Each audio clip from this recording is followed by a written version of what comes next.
Hello boys and girls, I'm Paris the Options Guy and welcome to episode number 21 of the No BS Trading Podcast. I hope you guys are doing great, and this week we are going to discuss some interesting things about what is going to happen mostly in the next week, because next week we have Diwali and we also have the special Muhurat trading session, and I'll tell you what you should do in the trading session and how the trading session will go and all that stuff. And then we are also going to discuss some other few important things that you should give importance to in the next week. But yes, without any further delay, let's just start with the podcast. Now, starting off with what happened in the previous week, surprisingly, for the first time ever in the history of this podcast, I don't really have anything to say about what happened in the previous week. So, basically, the previous week was a bit, you can say, quiet on the news front or on the data front, because there wasn't really any sort of important data that came in. There was the RBI MPC meeting minutes, but I don't think there was anything which was important in it to mention over yet. So, one thing that happened interesting in the previous week was that Vari Energy's IPO, which was going on in the previous week, actually broke a record, and that was for the most number of applications ever received by a single IPO. And the number of applications that Vari Energies received was 97.34 lakhs. That's a huge number. You have to just understand that means if you think about it, one person can put in one application, right?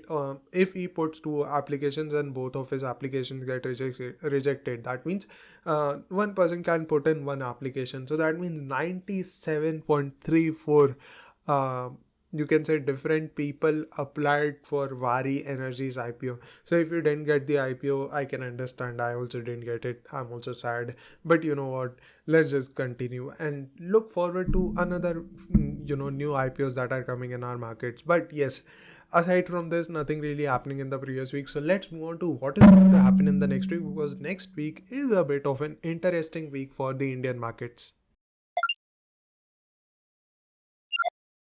Now, next week we have Diwali coming in India, and it is a very big event. You can say not event, but a very big festival, and you can say it is the biggest festival of India. And if you celebrate Diwali, happy Diwali first of all. But there is a special trading session that happens for Diwali, which I'm just going to talk about in a few minutes. But before that, let's first talk about what are the major data points or the major, you can say, economic data that is going to come out in the markets next week, which can affect the markets. So we have the US GDP data for the third quarter of this financial year, and it is going to come out on Wednesday. And the expectations are that US GDP will come out at 3% on a year-over-year basis. Now you have to keep this in mind that if the US GDP comes out much higher than expected, you can say 3.2, 3.3%, then this will be a problem. And why this will be a problem is that Fed cut rates by 50 basis points in September, right? And a lot of people think that it was overdone, and I also think that 50 basis points was not needed. Now, if Fed has cut rates by 50 basis points and if the US GDP is still strong, I mean, if the Fed cut rates by 50 basis points while the US GDP is still strong, that will mean that inflation can come back, because when you are supporting the economy, when economy is already in a good shape, supposedly what the GDP data is saying by that means if the economy is already in a good shape, then why would you cut rates, right?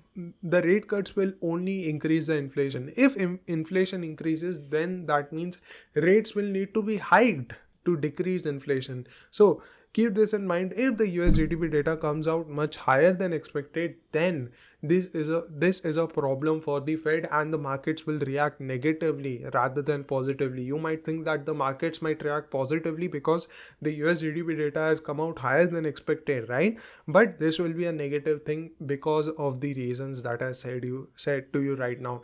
And if the US GDP data comes out much lower than expected also, let's say 2.5%, 2.6, 2.7%, all these levels, then that will also mean that US GDP is slowing down considerably. If that happens, then also it might prove to be a little bit negative for the markets. So keep that in mind. Only thing that can happen is that the data comes out near expectations, and then the markets may not really react, because again, if the data is coming out as expected, then why should the market react again, right? So that is it. After that, on Friday, we have the unemployment rate for the month of October. Now, unemployment rate is expected to come out at 4.1%. Previously, also it came out at 4.1% for the previous month, and the month before that, it came out at 4.3%. So, unemployment rate did see a bit of a, you can say, downtick, but if unemployment rate comes out higher than expected, then this will be a problem for the markets, because as I've said that a few months ago, unemployment rate has crossed its 36-month average, and whenever that happens, unemployment rate starts to see a big spike, and this has happened since the last, you can say, 30 to 40 years. Just go open the chart of unemployment rate in your trading view, in TradingView US unemployment rate, and then put a 36 MA on it.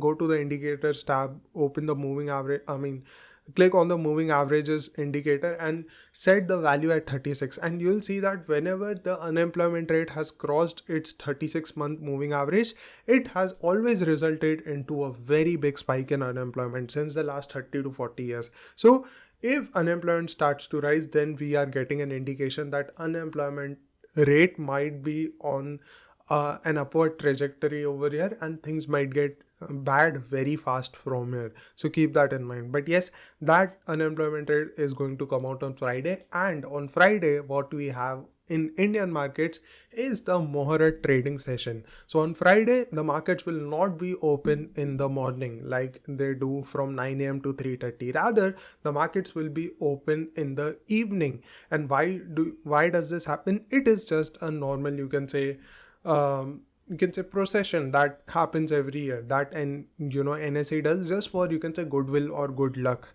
right? So what a lot of people like to do is that on the occasion of the Diwali, a lot of people like to invest in stocks on this auspicious day of Diwali, right? And because of that, NSE keeps this special trading session in the evening where a lot of people invest. But should you invest? Now I'm going to come to that in just a few seconds, but before that, let me give you a few details. So the session will be from 6 p.m. to 7 p.m. on Friday, and the pre-market opening will be from 5:45 to 6 p.m. So basically, like from 9 a.m. to 9:15, where we have the pre-market on normal days, that will happen on 5:40. That will happen from 5:45 to 6 p.m. and then from 6 p.m. onwards, regular trading will commence till 7 p.m. Okay, I hope you guys understand that. So now coming to the point of, should you invest in Muhurat trading? In this, you can say extraordinary day, then in my opinion, if you have your, you can say, beliefs that it is a good luck or something, then I cannot do anything about it. But if you're talking about, is it the right time to invest based on how the market is, where the market is, then in my opinion is that you should invest, but a small quantity only. Nifty has already corrected 7% from the all-time high. If Nifty were near an all-time high, I would have said, okay, don't invest right now. This is not the right time to invest in Muhurat trading. But since Nifty is already down around about, I think, 7% from the all-time high, I think it is a bit of, I think it is time to invest a little bit of your money. By little bit, I mean 10%, 20%, 25%, that's it. No more than that, okay? Why am I saying so is because Nifty on a technical basis has given a good breakdown right now, and it looks like markets can move down. Now this is something that I will discuss in the further part of this episode in the market analysis part, but just to give you a bit of a, you can say, summary, is that Nifty can continue to move down from here. And so what I would say is that don't invest all of your money, or don't invest very heavily on the Muhurat trading session. Again, if you have your beliefs, if you have your belief that this is a good luck thing, it is a good luck to invest on this day, whatever beliefs you have, that is not in my hands. But on a technical and you can say, from a technical perspective, what I would say is that invest 10%, 20%, that's it. Don't invest very heavily as of now. And even then, invest in only high quality stocks. Please do not think that, whatever, just because it is a very good day in the markets, you will invest in any sort of penny stock, and that penny stock will, rise 1,000% in the next 6 months. That will not happen. Please keep that in mind. So I hope you guys understand that.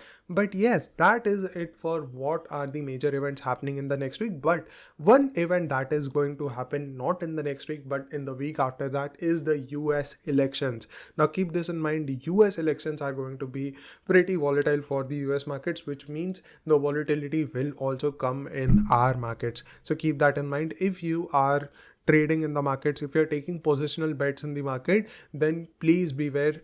Maybe don't take any sort of overnight bets in the market, because markets will be pretty volatile for the next few days. And the US elections are on November 5th, that is Tuesday. So that is the week after this coming week, right? But what I want you to say is that volatility will start from the next week onwards. Volatility has actually started today itself, not today, but on Friday itself. So what I would say is that volatility will only continue to rise from here until the US elections are done. But just to give you an idea, Trump is still in the leads over here from any sort of prediction market that you see, or any sort of, you can see, analysis. It is looking like Trump is going to win the elections. But this is something that we will cover in the next week's episode in a bit of a basically more extensively in the next week's episode. Right now is something that right now I think there is no point in covering. But yes, in the next week's episode we will definitely cover this part as to what you can expect from the US elections, how can the markets react, how can other things react like bonds, commodities and all that stuff, and we will talk about it extensively in the next week's episode. But yes, aside from this, there is nothing really happening in the next week in the markets. As I said, that a few data points and a special trading session in our markets. So now let's move on to the IPOs that are coming in our markets for the next week. Now next week we only have one IPO, and that is the afcons infrastructure IPO. Now the IPO is already open from Friday, but it will close on Tuesday. So you still have 2 days to apply, that is Monday and Tuesday. Now this is a 5,430 crore IPO, out of which 1,250 crores are only which will go to the company, and the rest will go to the promoters of the company who are selling their shares. So it is all right. Again, it is always a good thing if more amount goes to the company and less amount goes to the promoters who are selling their shares, but still it is fine, not a very very big deal. So first of all, talking about in terms of should you apply to this IPO if you want listing gains, then the answer is no, you should not apply, because the gray market premium right now is going on at 4.7%. Just that's it, right? So if the gray market premium somehow magically goes above 40% by the last day of the IPO, then you should definitely apply. But until then, you should not apply in this IPO for listing gains, because most probably this stock can open on a bit of a discount also, or can open flat. So it is not worth taking the risk over here. So that is out of the way. Now let's move on to how is the company in terms of fundamentals. So first of all, let's talk about what this company does. Now afcons infrastructure is actually a part of the Shapoorji Pallonji group. Now this is a group which is, you can say, a prestigious group, which is which has a, you can say, history of 6 decades, right? So this is a very old group, and as I said, a prestigious group, right? So that is one good thing, that it is a bit of a reliable company in terms of infrastructure. It is not like so you have a bit of reliability is what I'm trying to say. Now this company has actually 5 major business verticals, and those 5 major verticals are marine and industrial projects, like maybe building docks, maybe building different types of, like, you get my point, right? Marine projects. And then it also has transport projects, like you can say building highways, building roads, building railway infrastructure and all that stuff. Then it also has urban infrastructure projects, like building bridges, right, that you see in the city, or building flyovers and all that stuff, right? And then it also has hydro and underground projects, which cover, you can say, dams, tunnels and all that stuff. And then at last it also has oil and gas projects, both onshore and offshore. Now what does this oil and gas projects mean is that you must have seen those oil in the places, right, in the middle of the ocean from where oil is extracted, right? I forgot the name, but yeah, those oil basically places, right, where the oil is, and there is like this big, you can say structure, right, where people extract oil. So this company also makes those. So I hope you guys understand. What I would like to say is that the company has a very diversified business. So this is again a good thing, is that the company does not rely on only one type of projects. It has many different projects that it can rely on. So that is one thing. Now the company has a order book as of September 30th of um, around about 40,000 crores. Now this order book is good in my opinion, not like a very very high number of amount of order book, but not very less also. Very adequate, very good number of orders which the company has to complete in the future. So that is one thing. And one more thing is that the company derives 30% of its revenues from export projects, from overseas projects. So it just does not, does projects in India, but it does projects outside of India also. So that is another good thing, is that you are getting a bit more diversification in terms of from where the revenue is coming, that is from overseas projects. So let's now talk about how has the company grown in terms of revenue and net profit. So if you see revenue in March 2022, in FY22 was 11,269 crores. In FY23 it went up till 12,844 crores, and in FY24 it went to 13,640 crores. So a good amount of increase in the revenue of the company. Now this is again, as I said, not a exponential growth, but again this company is a very reliable one, and the growth over here is pretty steady. And this can also be seen in the profit after tax figures of the company, or the net profit figures of the company, where uh, net profit in FY22 was 357 crores. In FY23 it went up till 410 crores, and in FY24 it went up till 449 crores. So again a steady growth in the company's net profit also. So overall this company is a good company to invest in if you are looking to invest in an infrastructure company for the long term. So as I said, if you want to invest for the long term, don't invest for the short term. And yes, you can invest a good chunk of your portfolio in this company, 5%, 6% easily. Even I wouldn't say invest 10%, but like 5 to 6% is a good amount. If you think, if you think that 15,000 will be like 10 to 12% of your portfolio, then what you can do is that sell some amount of shares when the IPO is listed in the market, when the company is listed, and then let the rest of the shares rest in your portfolio. So I hope you guys understand what you have to do in the afcons infrastructure limited IPO. If you want to invest for the long term, definitely go for it, a good company. But if you want to apply to this IPO for listing gains, please stay away. So now let's move on to the market analysis for the next week. Now talking about the market analysis for the next week, if you see Nifty moving down 2.7% this week, and Bank Nifty moving down 2.5% this week. Now up until Thursday, Bank Nifty was pretty strong and was holding up. But what happened on Friday was that IndusInd Bank had horrible results, and because of which it was down 18% on Friday, because of which Bank Nifty, just IndusInd Bank contributed to 1% fall in Bank Nifty on Friday, approximately 1%. So because of that, Bank Nifty fell, and ended the week close to Nifty. Okay, basically close to how much Nifty was down. So if you see Bank Nifty taking support exactly from this neckline of this double of, you can say, of this head and shoulders pattern over here. Now what I'm going to tell you is that whenever a breakout or a breakdown is genuine, it does not take time. Okay, if the market is taking time over here, then that means market will either go up once more and then trap everyone and then come down, or the market can also recover and move up from here.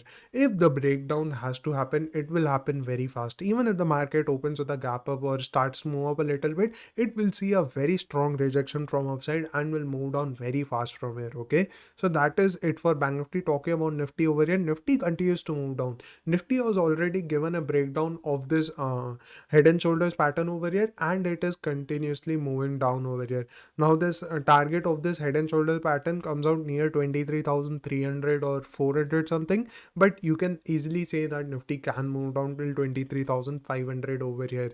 Now for nifty, the support of 24,000 is near over here. Nifty is actually near the support of 24,100 to 24,000, where it might take a little bit of pullback and then start to move down. That can definitely happen over here, right? But on a weekly basis over here, bank nifty looking pretty negative. Now I'm going to tell you one thing: either the market will react, sorry, not react, but recover very fast from here, or the market will move down very fast from here. Market is at a place where it will not take a lot of time to move either on the upside or on the downside, at least for bank nifty. Now for nifty also, if you see nifty, if it has to break 24,000, it will not wait for a very long time over here. Maybe 1 or 2 days is fine, or maybe 3 days at max. But then nifty should also continue to move on the downside and go down easily till 23,500, which will be a very strong support. And this is where you can think about investing into the markets. Now I said previously that you can invest 10 or 20%, and that is also fine, but it is just 2% away. 23,500, around about 2% away, you can say 3% away. Yes. But yeah, as I said, that 10-20% is fine on Muhurat Trading, but that's about it. And I think if the markets continue to move down a little bit more by the time Friday comes in, that is Muhurat Trading, you will again get things at a bit more of a discount rate over here. So as I said, that markets should move down very fast from here. Either if they have to give a genuine breakdown, they will move down very fast from here, and any sort of a up move that comes over here can be used to take a selling position. Now one thing for bank nifty, if you see over here on Friday, is that in the end we saw a very good recovery of almost 1% over here, if you see, right from the lows. Yes, almost 1% over here, 0.9%. And same thing with nifty also. Nifty also saw a very good recovery, going from 24,080 to 24,200. So does this mean that market will start to recover from Monday onwards and will give a very fast recovery? As of now, no. Why am I saying no? Is because this is still just a pullback over here, right? Markets are still negative. If the markets have to recover, what I will tell you is that let the markets close again on a weekly basis with a very good green candle. Now markets, bank nifty at least did close with a very good green candle over here in the previous week before this, but again this red candle has made a bearish engulfing candle, and this is indicating that market will move down very fast from here and easily first of all go down till 49,000 over here. 49,000 looks like a very easy target for bank nifty on the downside over here. Okay, so but as I said, that market should move down very fast from here and not give a lot of time to buyers over here, because if the market waits for a long time, then a lot of buyers will come and the markets can then recover from here. Okay, so which place will be the best area to take a short position will, and that area for bank nifty will be 50 on 200 to 50 on 400. In this 200 point range, you can think about taking a short position. And why 50 on near 50 on 2, you can say 200 exactly, is this. If you see volume profile, okay, if you see the highest amount of volumes or the highest amount of trading that has happened, it has happened near 51,400 in futures. Okay, futures, and this is the area where a lot of positions have also been made. So if the market comes near here, a lot of people who would have made any sort of positions over here, long positions over here, they will think about exiting their positions, and if that happens, then the markets can again take a resistance from here. So mark this level of 51,400 in futures. If the market comes over here and if you see any sort of rejection from here, you can again go short on the markets. And one thing that you need to keep in mind is that US elections are on November 5th. That means next week onwards, you will start to see a good amount of volatility coming in the US markets, and you can see a good amount of gap ups and gap downs also happening, random gap ups and gap downs happening in our markets. So don't be surprised if that happens. Okay, so again, keep that thing in mind and trade. Don't trade very blindly over here. Okay, so that is one thing for bank nifty. For nifty, the level that you need to watch out for is a bit on the higher side, near 25,000, but we cannot wait till 25,000, right? So the level that will be closer, which we need to look out for, is 24,400 to 24,500. If nifty comes in this area and you see any sort of rejection from this area, you guys can go ahead and take a short position. As for how to trade on the exact day of the Muhurat trading session in the 1 hour period, that is something that I will only be able to tell you on Thursday after the closing. So if you want to know that, definitely follow me. Look at my market analysis videos daily, and for that, subscribe to my channel, because again, how will you get to know that I've uploaded a video on Muhurat trading, right? So I will upload that video on Thursday as to how to trade on Muhurat trading session. But yes, as of now, we cannot really say. It depends on where the market is on Thursday, and then we can decide what we need to do on Friday in the Muhurat trading session. Okay, so that is out of the question, but I hope you guys understand how the markets can move in the coming week. Again, if there is any sort of a development that happens in the market in between the week, as I said, that I cannot tell you what can happen right now itself, right? What will happen in the middle of the week. So for that, definitely follow me on my YouTube channel, subscribe to my YouTube channel, so that every day the daily analysis videos that I post, you get a notification and you can look at how the markets are on a daily basis. But yeah, that was it for how the markets can move in the coming weeks. So yeah guys, that was it for this week, and thank you very much for watching till the end. I hope you guys liked this episode, and I hope you guys learned something new from this episode. Anyways, if you do want any sort of change in the podcast, do let me know in the comments, or you can also DM me on Instagram or also on LinkedIn. I'm very active on there, as I post many interesting articles that can definitely be very helpful for you. But yeah guys, that was it for this week, and I will see you guys in another episode in another week. Bye bye.